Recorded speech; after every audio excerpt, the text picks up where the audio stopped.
Hey guys, welcome back to Official Bravo Nation. This is episode number 16, and today we are going to be recapping The Real Housewives of Beverly Hills, Season 13, Reunion Part 2. And before we get into the recap, I just want to say that listening back to my podcast, I noticed my voice is kind of slow. Naturally, people have told me that my voice is soothing. So if my voice is a little too soothing, you can always listen to it double speed, speed it up. I listen to most podcasts in 1.5 speed. So just FYI, if I'm dragging to you and it's like, God, why is she talking so slow? I'm sorry about that. But yes, you can up the speed and it'll sound better, or not better, but it makes me talk faster because this is just my natural speed of talking, and it is kind of slow, and I am a little country because I'm from Missouri. So yeah, if you need to speed it up, go ahead and speed it up. But we began where we left off on part 1 with Dorit versus Kyle. Kyle is saying that Dorit is pandering to the audience, trying to score points with them because of her and the Kathy situation. Remember last season, everyone was Team Kathy online. But in real life, Kathy was the one who did wrong. Kyle didn't do anything wrong. But Kathy doesn't have 12 years of housewives history, so she doesn't really take any of the brunt of the fans' backlash. So they were blaming Kyle, which in reality, Kyle didn't do anything wrong. And she felt that Dorit, behind the scenes, Dorit was like, yeah, Team Kyle. But when they got in public at the reunion in front of everyone, she kind of like, Kathy just wants you to take some accountability, which Kyle didn't do anything to her. Kyle did nothing wrong. Kathy even admitted this later, that Kyle did nothing wrong. So Kyle was upset with Dorit because she switched up on her at the reunion, which she did. We all saw it. And I agree with Kyle. Don't have my back when we're off camera and then we get on camera and you trying to score points with the audience and saying she wants you to take some accountability when Kathy took no accountability and she was the culprit. So I agree with Kyle that Dorit was pandering to the audience. She was doing that thing that Garcelle and Sutton do every episode. They get their talking points from Twitter. And so Dorit was trying to score points. But Dorit says, that's ridiculous. She would never do that. And then that's when Garcelle interrupts and says, do you ever just apologize for anything? Do you ever take accountability and just say, I'm sorry, I shouldn't have said that? But Dorit says she doesn't take accountability for things that are incorrect and that she has the right to defend herself. Okay, Dorit. But then Andy's like, okay, let's move on. So we move on to Kyle's sobriety. One of the things I've noticed all season is the little snide comments in the confessionals. Every time Kyle's sobriety come up, Garcelle has something to say. Like even at the white party on the last episode, she's like, it's kind of weird that a sober person will be having a party. But I guess we're here, which is just so incorrect. I'm sure sober people can throw fun parties. You don't have to throw a big bash like that. And alcohol, I just find it that she correlates alcohol with fun parties, which isn't correct because a lot of people are sober and a lot of people who are sober are fun and know how to have fun and throw fun parties. So she's just incorrect about that thinking. She needs to change her way of thinking. But then Andy asks Kyle, how does it feel to be sober? And she says that it feels great. And he asks Dorit, does she think Kyle was influenced to get sober by Morgan Wade? And Dorit says no. And Kyle says, yes, that's not true. When she had decided to get sober, she had only met Morgan Wade once. So Morgan Wade had nothing to do with her getting sober. So let's squash that rumor that she's only sober because she's been hanging around Morgan Wade. But then Dorit said it's not just the sobriety. It's her excessively working out. She's just saying that Kyle has made a lot of changes. And Kyle says that she's been working out since she was a teen because she has two sisters who they were both blonde and thin, and that she's had to work out because she was always a little more curvy. And Kyle was like, I could see if I had been reckless or something. And then Sutton's like, well, you were reckless. And Sutton is trying to make it seem like Kyle insinuated that she had a drinking problem. Kyle did not do that. If you go back and watch that scene, Kyle said she was specifically talking about the name 'em, that scene, that day when we saw Sutton pouring gallons of vodka in her cup. That's what Kyle was saying that day, that moment, that instance is when she seemed off, or she seemed like she was drunk. And I thought she was drunk too. I thought it was just, everybody knew she was drunk in that scene. I think it was pretty obvious to anyone who watched that scene that Sutton was drunk.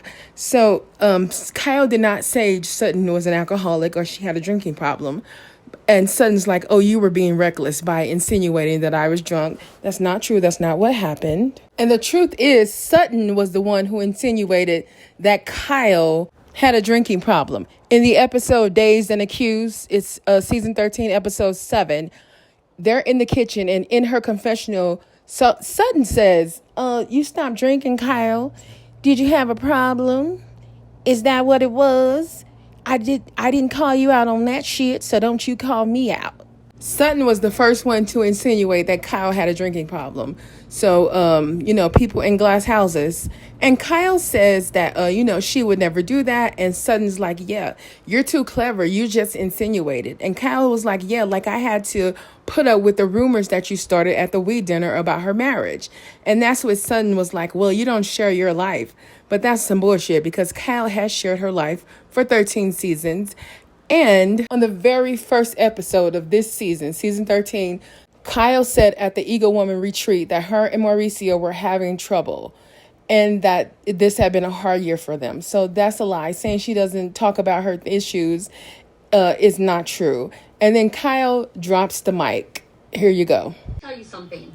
I've been on the show for 13 years. I've watched my 2-year-old birthday party to that child is now going to be applying to colleges next year. My child's learning how to drive a car, going off to college, coming home from college, getting engaged, rumors about my marriage. I've had 2 siblings on the show. My family is falling apart. Don't talk to me about not sharing what's going on in my life.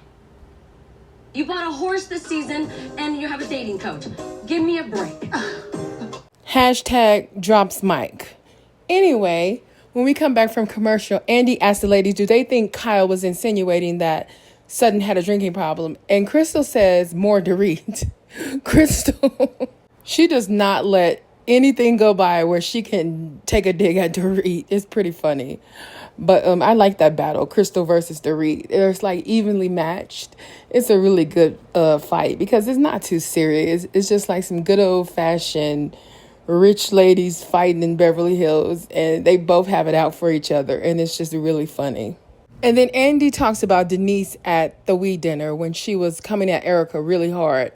You guys know how I feel about Denise Richards. I'm just not a fan because she's allergic to the truth, and she's always lying, and she's a terrible liar. And at the weed dinner, she tried to insinuate that the chef may have slipped something in her dinner, which we all saw her walk through Kyle's door drunk as a skunk, and she just doesn't take accountability for anything. But she was coming at Erica really hard. And Andy asked the ladies, do they think it's because Rinna, Teddy, and Brandy weren't there? So she took out the whole season 10 plot on Erica because the other women weren't there to take it out on. And everybody agrees with that. I agree with that too. Erica did nothing to her. If you go back and watch that season, Erica didn't do anything to Denise. She didn't even ask her a question, which is what Teddy did to her. Teddy asked her a question and told her what Brandy said. So that's Teddy doing something to her. She's always the victim. Always the victim. And she's like, why are you here? She's always miserable too. Always upset or frowning or got her mouth turned down. It's like, why are you here? You don't have to be around these women. If Kyle invited you, decline the invitation. We don't need to see your face frowning on our show where we're trying to escape reality and have a good time. Then Andy talks about the upside down jacket, that viral moment when Dorit asked Denise, is her jacket upside down? And Dorit said she was, genuinely trying to help Denise. But Denise, the other lady said Denise think that Dorit was trying to point it out on camera and make her look stupid. But Denise, bye Denise. I can't with Denise. But then we go to Dorit and PK, and we see a little package about their marriage troubles, and what they've gone through. And Andy asks Dorit about her style because we've all seen a change in Dorit's style. First of all, her hair is brown, which is cheaper because, you have to pay to keep your hair blonde. but her hair is brown and her clothes. Dorit always wore, she's a label whore.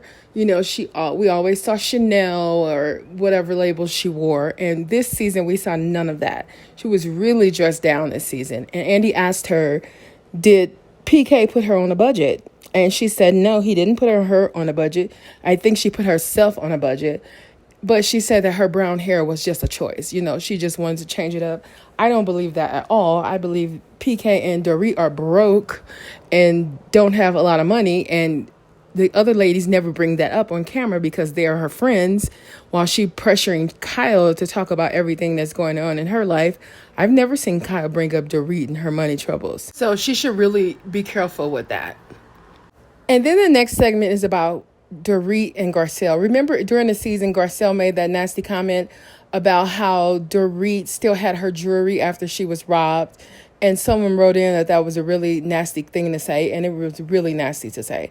As much as Dorit is getting on my nerves in this reunion coming after Kyle, because Kyle Richards is my queen. Yes, sorry. You don't like Kyle, I'm sorry. I don't know what to tell you, but Kyle is my queen. And she's getting on my nerves coming after Kyle.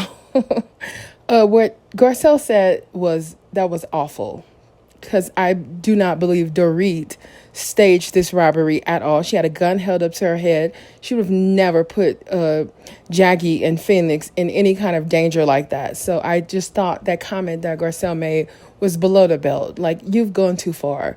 But then Andy brought up Dorit got robbed at Marshall's. She went to Marshall's or something like that, and she had $10,000 in cash to give to her house staff for a Christmas bonus. And by the time she got to the register, it was gone. And she said that the store looked at the footage and they saw 3 men. They had followed her into the store and they had targeted her. Dorit, she's had a string of bad luck here.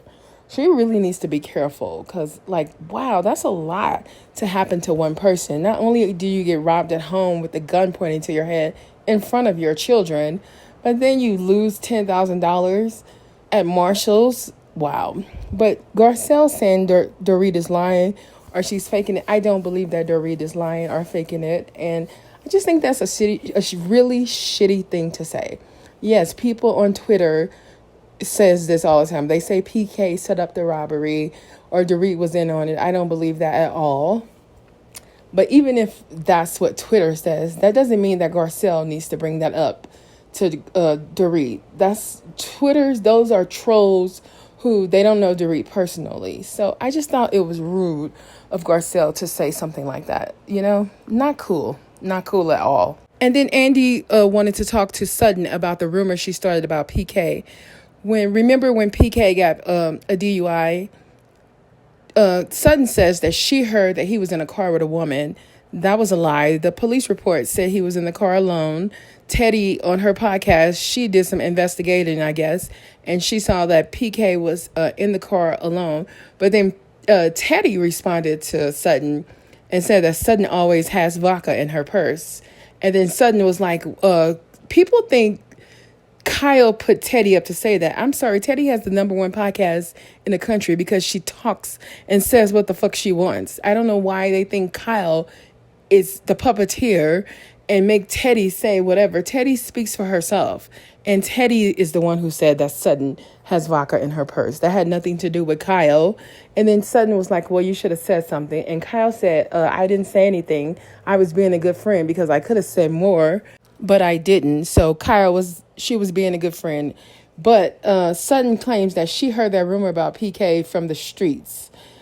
She heard it from the Twitter streets or the Instagram streets. That's who told her. She didn't hear it from no damn streets. She just wanted to say something because she wanted to be sassy in her confessional because she let the fans, the Instagram commenters, and the Twitter trolls hype her up and tell her to go after the Fox Force 5 or whatever. We know what you're doing, Sutton. You get your entire storyline from Twitter. I see you. Then we had a Big Kathy mention. I love when Big Kathy comes up. And Andy asked Kyle about signing paperwork. You know, Kyle says she signs whatever Mauricio tells her to sign. And the other ladies were like, oh, my God, no, don't do that. Anne Marie was like, that's scary. But Kyle said, yeah, she does, even though Big Kathy told her, never trust men. I just love Big Kathy is my Roman Empire. I need a documentary, a movie, something. I want to know so much more about Kathleen Dugan. But oh God, I love when she's mentioned. And as we know about Big Kathy, she definitely told Kyle, don't trust men. But Andy asked Dorit, how is things going with her and PK now? And Dorit said after filming ended, things got worse. You know how people say things have to get worse before they can get better. So Dorit said when filming ending, things got worse between her and PK. But PK stopped drinking. So I guess this was a big problem, his drinking. And since he's been sober, she said things have gotten better than ever. They're better than they ever were. And so maybe it came down to his drinking. But I'm glad. I love when people can work on their marriages. You know, people divorce all the time. But if you can figure out a way to work on your marriage and both people want to and no one's being abused or anything like that, I always cheer for it. So I'm happy that they, you know, keeping their family together and that they've worked on their marriage and things are getting better. And I hope that they make it and PK continues not to drink. Then we go to the Erica segment, and we see her package about her giving up fighting for land, her fight with Denise. And Andy said everyone loves a comeback. And he talks about Erica and her $7 ticket. So back before the season aired, Sutton came for Erica just out of the blue. She's sitting at home. She has nothing else to do. So she decides to pick a fight with Erica online. And it was something about Erica's Vegas residency. Like the tickets were $1. You know how on Ticketmaster you can go on there and buy really cheap tickets because they've bought them and then they're like reselling them. So someone was selling the tickets for $1. And then to be a shitty person, Sutton was like, I thought they were $7. And then Erica clapped back at her. And Sutton claims it was just a joke. This is Sutton and Garcelle, whenever they're called out or held accountable, it was a joke. You know, it's just my opinion. It doesn't mean anything. She was not joking. She was purposely coming at Erica. And now she's trying to backpedal because she realized she was being such a bitch. But yeah, it's always a joke. It's not really a thing. You know, when it's Sutton and Garcelle, it's a joke. But everyone else is crucified for saying the same thing. And what she said about Erica, that was really shitty. You know, Erica is trying to pick up her life and trying to make a comeback. And it was just, like, not cool to say that. I thought it was really disgusting. And then Sutton had the nerve to ask Erica, do she feel bad about the whole Denise thing and the OnlyFans comment? And Erica said no, she doesn't feel bad because Denise had it coming. Denise came on this show to come at Erica. And when Erica, she tried to be above it. She tried to go high at Kyle's weed dinner, and she didn't give Denise what she wanted. And then she came back. Denise came back to Taco Tuesday specifically to come at Erica. So why would Erica feel bad about anything? Sutton is ridiculous. Sutton, she really is a ridiculous person. And then Andy asked Erica about her alleged sugar daddy because people online were saying that man is her sugar daddy. But she said he is not. He is her private lawyer. Apparently, he sent her $700,000. And Erica said he's the only friend that she still has from the times when she was married to Tom because they lost all their friends. You know, in the divorce, I guess he kept the friends. And then when it came out that he was doing all the scamming, I guess all of their friends, none of them want anything to do with them. But he's the only one left over. And Erica said he is not her sugar daddy. He is her private attorney. And whatever that means, you know, that's Erica business. She grown. She can do whatever she want. If he's her secret lover or he's helping her financially, that's on. Good for her. Good for her. Andy does ask about Erica meeting with the victims. This topic I stay away from. I've never seen The Housewife and The Hustler. It doesn't interest me. I don't want to watch it. I do want the people who were victims, who were like in third world countries and stuff like that. I heard on another podcast that they all got compensated. You know, they got what was owed to them. So I'm happy to hear that. But Andy asked Erica, did she want to talk about meeting with the victims? She said no, she really couldn't talk about it. And that it's been hard the past few years because people think she has no empathy because her attorney told her don't respond to anything because And apparently the trial is coming up. But then Andy talks about Tom Girardi being ruled competent to stand trial. And this is where Crystal's father died from Alzheimer's. And she said that if Tom Girardi was diagnosed with dementia 4 years ago, he would have been further progressed in the disease. And there was no way he could have been ruled competent to stand trial. So Erica's like, so are you saying he's faking it? And Crystal's like, I don't know. I'm not saying he's faking it. I'm just saying it doesn't seem above board. You know what? I love Erica, but I've never believed that Tom had dementia. I don't believe it. I never bought that, you know. Okay, let's move on to the next topic. Then we see Kathy Hilton. She's in Glam, and the producer asked her about Kyle, and she said that Kyle is not a compulsive person. So there's no way Kyle would have decided to end her marriage in 3 months. Kathy said Kyle has probably been thinking about this for 3 or 4 years. And so if this is her decision, then she's serious because, you know, she wouldn't just end her marriage for some BS. And then we go back to the ladies, and Andy is talking about Sutton's meltdown in Vegas. I almost forgot about the whole Magic Mike thing. It's been so long. But remember when Sutton had a tantrum and she stormed out because she's on the board of the American Ballet Foundation because she wore pants and brought wands, and the guys came on up there and picked Crystal and Erica and didn't pick her. And that's when she got her feelings hurt and stormed out. She claims that's not what it was. She claims she was just offended by the simulated oral sex. Whatever, Sutton. And then Andy asked about the elevator incident. Remember when they were leaving the hotel and the elevator opened up and Erica's 2 friends were in there, and she was like, Sutton, here's your chance to, you know, apologize for your behavior. And Sutton was furious. She was like, Erica was trying to humiliate me. Now's your chance, Sutton. You can apologize. Sutton is a nutcase. Seriously, she really is cuckoo. But Sutton claims her whole attitude that day was about her ex-husband moving to London, because apparently he told her he was moving to London, their son was moving to London, and Sutton was moving to London.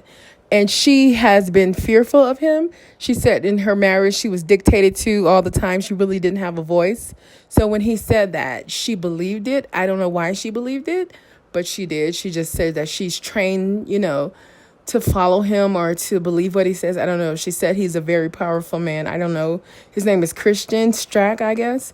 And he, I don't know what he does, but he's really fucking rich. That's what I do know. But, you know, Sutton said it took a lot of strength for her to assert herself.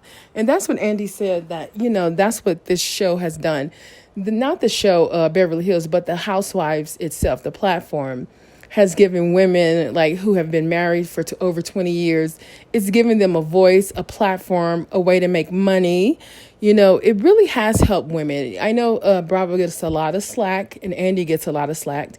He's being sued right now.